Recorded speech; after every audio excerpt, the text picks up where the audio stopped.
जीवन हमें एक मौका देता है, इसलिए जब भी सही कॉलेज चुनने का समय आए तो सिर्फ मंगलायतन यूनिवर्सिटी आपके बेहतरीन भविष्य और सर्वांगीण विकास के।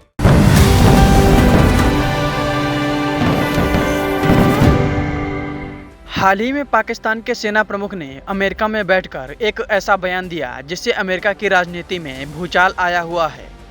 आसिम मुनीर ने डोनाल्ड ट्रंप के लिए मुश्किलें खड़ी कर दी हैं।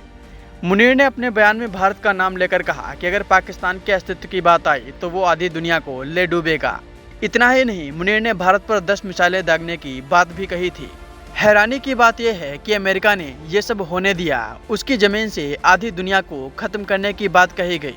मुनीर के इस बयान को लेकर अब अमेरिका में डोनाल्ड ट्रंप के खिलाफ आवाजें उठना शुरू हो गई हैं। पेंटागन के पूर्व अधिकारी माइकल रूबिन ने पाकिस्तानी आर्मी चीफ आसिम मुनीर की ओर से दिए गए परमाणु हमले वाले बयान की तीखी आलोचना की और डोनाल्ड ट्रंप प्रशासन से बड़ी मांग की है।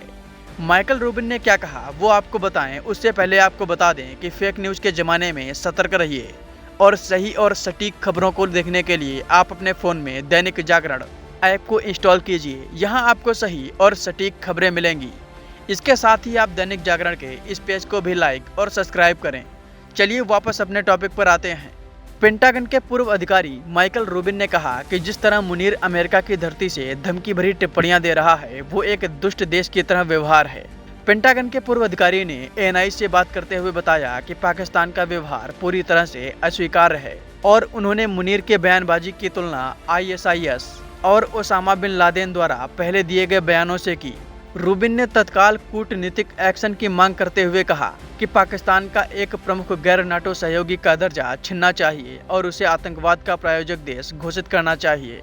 उन्होंने यह भी सुझाव दिया कि जनरल मुनीर को अवांछित व्यक्ति घोषित किया जाना चाहिए और उनके अमेरिकी वीजा पर प्रतिबंध लगा दिया जाना चाहिए। इसके अलावा मुनीर को तुरंत अमेरिका से बाहर निकाल देना चाहिए। रूबिन ने इसके साथ ही कहा कि आसिम मुनीर द्वारा ये टिप्पणी करने के 30 मिनट के भीतर ही उन्हें बाहर निकाल दिया जाना चाहिए था। बता दें कि आसिम मुनीर की इस धमकी पर भारत की तरफ से भी जवाब आया है। भारत ने न सिर्फ पाकिस्तान को बल्कि अमेरिका को भी अड़े हाथों लिया है। भारत ने कहा कि परमाणु युद्ध की धमकी देना पाकिस्तान की आदत है। ऐसी धमकियां पाकिस्तान के परमाणु कमान और नियंत्रण को लेकर संदेह पैदा करती हैं, जहां सेना आतंकवादी संगठनों के साथ मिली हुई है। भारत पहले ही साफ कर चुका है कि वह परमाणु युद्ध की धमकी के आगे नहीं झुकेगा। हम अपनी राष्ट्रीय सुरक्षा के लिए सभी जरूरी कदम उठाते रहेंगे। मुनीर की टिप्पणी को अफसोसजनक बताते हुए भारत ने कहा कि यह एक तीसरे मित्र देश की धरती से दी गई है। अंतर्राष्ट्रीय समुदाय ऐसी गैर जिम्मेदाराना टिप्पणियों से खुद ही निष्कर्ष निकाल सकता है कि ये टिप्पणियां इस बात पर संदेह पैदा करती हैं कि जिस देश की सेना आतंकवादियों के साथ मिली हुई है वहाँ परमाणु कमान और नियंत्रण की स्थिति कैसी होगी।